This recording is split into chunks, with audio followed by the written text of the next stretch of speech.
noite, meus amigos que acompanham a Rede Brasil de televisão, cada vez mais sucesso com o nosso programa Papo Reto, sem mimimi.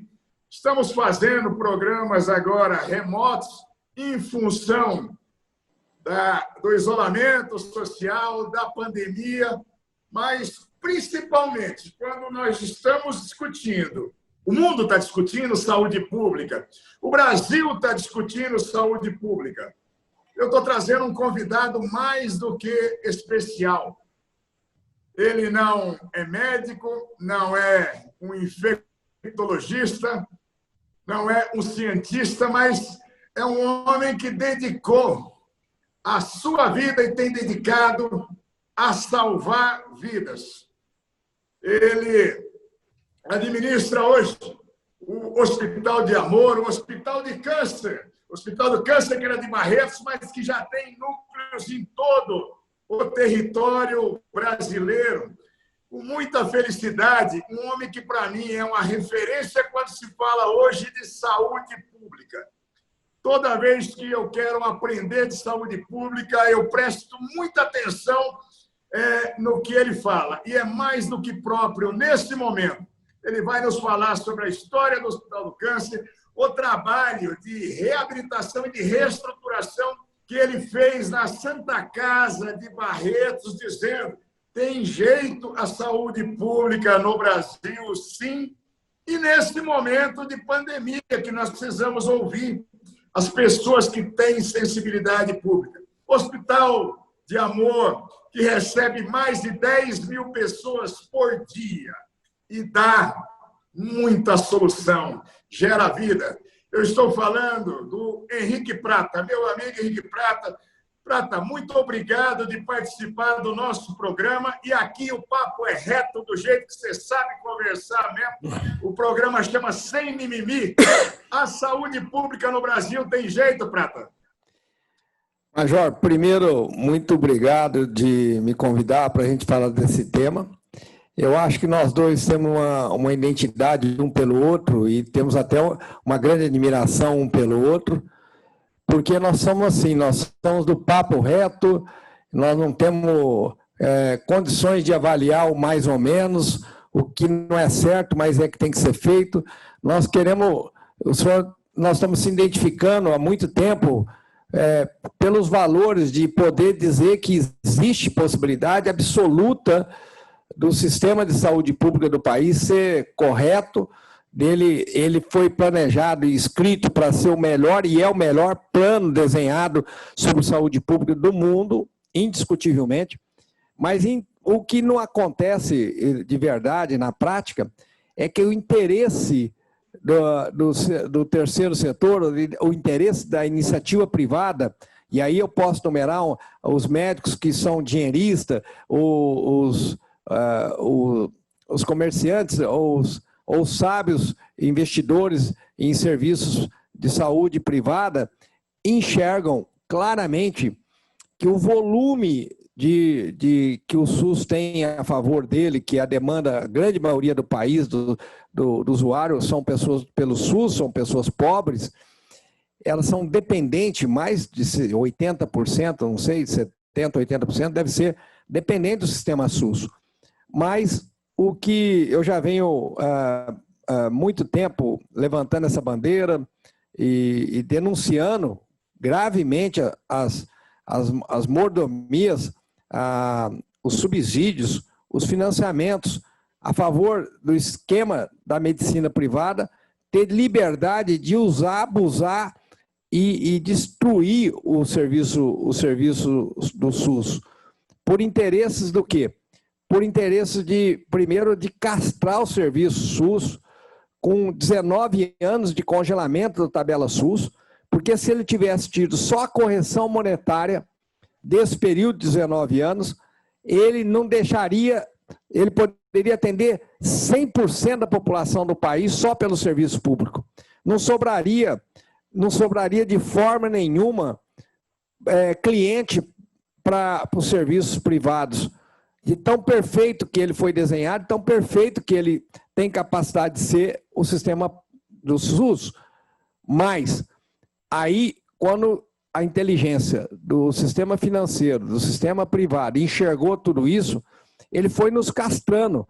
A primeira castração que teve para destruir o sistema do SUS, foi o congelamento de 19 anos da tabela do SUS.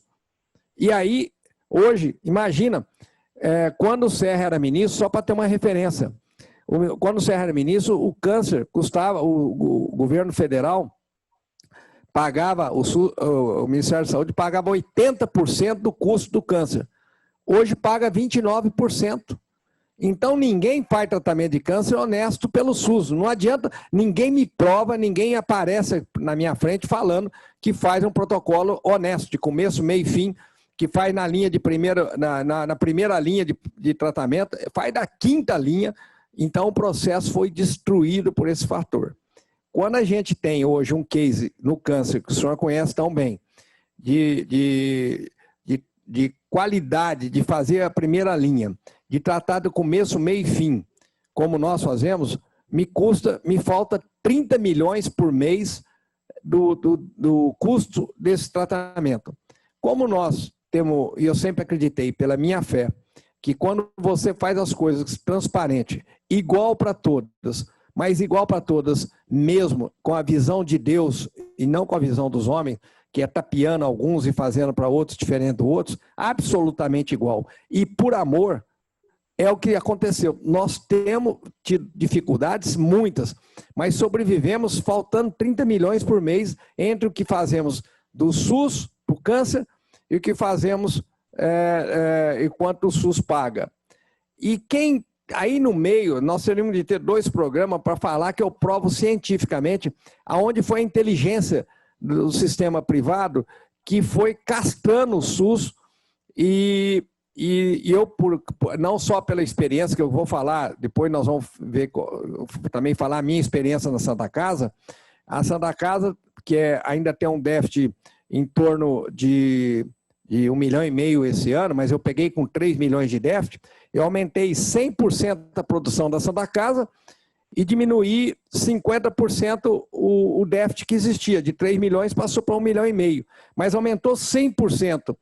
Com a mesma proposta que foi aqui, fazer o que é certo, com profissionais certos, ter em cada a Santa Casa, e como todas as maiorias, porque o ano passado eu visitei 6 estados a convite de 7 governadores, e eu sei exatamente por que as Santas Casas estão apodrecendo, por que o serviço público não funciona, porque é incrível dizer, mas eu tenho que denunciar de novo aqui e falar que tudo que dá lucro no serviço público está na mão do sistema privado.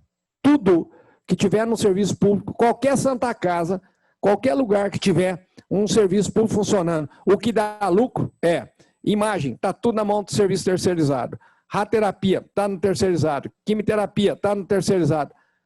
Entendeu? Não sobra nada para tocar o SUS, sobra só o osso. Então, não tem mágico no país inteiro apodrecer o sistema SUS por funções de apadrinhamentos, de interesses, que é a miséria que é o país. Como o papo aqui é reto, eu já estou indo na veia para dizer que não tem muito enrolo comigo, porque eu detenho hoje a administração do serviço de serviço básico, que é os postinhos de saúde do meu município. Então, com 50% do que paga no serviço básico, eu toco o meu aqui com 200% de produção a mais. Olha o número que eu estou falando. Eu vou trazer, se der certo, é que o programa está gravando agora, eu tenho um documento que prova que nós aumentamos 200%, diminuindo 50% o custo do serviço primário. Por que ele é altamente financiado? Porque é para fazer política. Os prefeitos têm dinheiro em abundância, mas usam o dinheiro para fazer política com agente comunitário, fazendo o sistema funcionar politicamente em interesse político. Porque com a metade desse dinheiro se toca a saúde básica. E aí a gente vê o inverso. O ano passado foi subfinanciado, tornaram pôr gordura nesse prato, que é a saúde básica, Aí eu tenho a secundária, que é os exames, que eu tenho o grau de satisfação de dizer que nós temos os exames mais importantes do estado de São Paulo, porque tem 100% de satisfação do usuário nos últimos 4 anos, 5 anos. E são 1.000 pessoas por dia que nós atendemos no secundário, que são os exames cirúrgico e ambulatório. Depois nós temos a Santa Casa com 300 leitos, que é alta complexidade. Então hoje eu me tornei um profundo conhecedor de toda a estrutura de saúde pública do país. Eu tenho tudo na minha mão, não por teoria, pela prática. E aí, então, é que nós temos muita coisa para falar e tem muita vontade de corrigir isso. E estou tentando somar, pegar na mão de pessoas como o senhor, que defende o que é honesto e o que é sério, e a gente vê se muda esse país agora, com esse desastre na saúde agora, que está mexendo na consciência de todo mundo, mas tem que mexer na sociedade num todo, que também não é só a responsabilidade do governo federal e do governo estadual bancar a saúde. As empresas, os empresários têm imposto de renda, tem 1000 formas de ajudar, e não existe nem consciência para isso no país. Então, um país que ainda é novo, mas é infantil no pensar na saúde. Os governos são irresponsáveis para pensar na saúde. Eles brincam com a saúde. Eu sou radicalmente, absurdamente crítico da maneira que enxergam a saúde. Então, por isso me ferve quando eu falo nisso, eu fico até com vontade de brigar. Mas olha, Prata, é por isso mesmo, dessa sua vontade de brigar e a prática que você mostra, que eu digo às pessoas, se você quiser conhecer como é que se faz saúde pública, como é que se coloca, desde o morador de rua até o bilionário que for lá no Hospital de Amor, vai ter o mesmo padrão de atendimento. O centro de pesquisa lá, ele tem uma excelência que pode ter igual no mundo. Tem igual. Melhor não tem do que em Barretos. Na América Latina e no Brasil não tem. Esse déficit de 30 milhões que você precisa por mês. Como é que você juntou essa sua capacidade, essa sua liderança? Eu conheço muita gente do meio artístico. A gente vai em Barretos e vê lá unidades que têm alas com nome de personalidades públicas. Como é que surgiu toda essa sua mobilização para chegar nesse padrão com o apoio da sociedade brasileira, de personalidades? Como é que foi isso?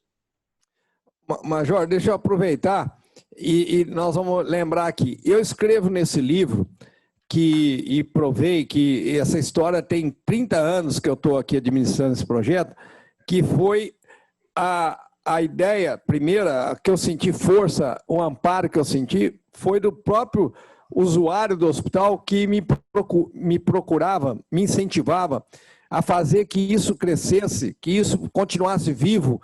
Então, os pobres me doaram, assim, os familiares, os amigos das pessoas que eram tratadas aqui. Eu comecei só a organizar para eles a forma deles fazerem rifa, leilão, bingo, eventos em diversas cidades. Hoje nós temos 800 municípios que são organizados por nós para ter uma regra, uma disciplina em favor de fazer uma ação para o Hospital do Amor uma vez por ano. E isso me deu força de eu tirar da dívida, quando eu assumi o hospital, 6 meses sem pagar os médicos, sem pagar os fornecedores, tudo no cartório. O livro, acima de tudo, o Amor, eu conto a minha trajetória e a biografia minha e do meu pai. Por que eu vi que dava certo? Porque quando as pessoas são tratadas por amor, elas devolvem amor. Elas ficam loucas para retribuir o amor. E ninguém pediu nada do bolso deles, mas pediu para eles fazerem algo em favor numa sociedade em prol do hospital. Essa é a maior fonte do hospital. Para ter uma ideia, nós arrecadamos de doações espontâneas 10 milhões por mês, que nenhuma instituição no país tem isso, sem ter o registro, o nome das pessoas que estão doando. 10 milhões por mês, só 10. De contribuições. De pequenas contribuições. Que a TV tem a sua programação de comerciais e nós já voltamos num segundinho, Tá bom. porque o programa está fantástico. É o papo reto mesmo. Você é o papo reto da saúde. Um segundinho e a gente já volta. Já voltamos, tá bom.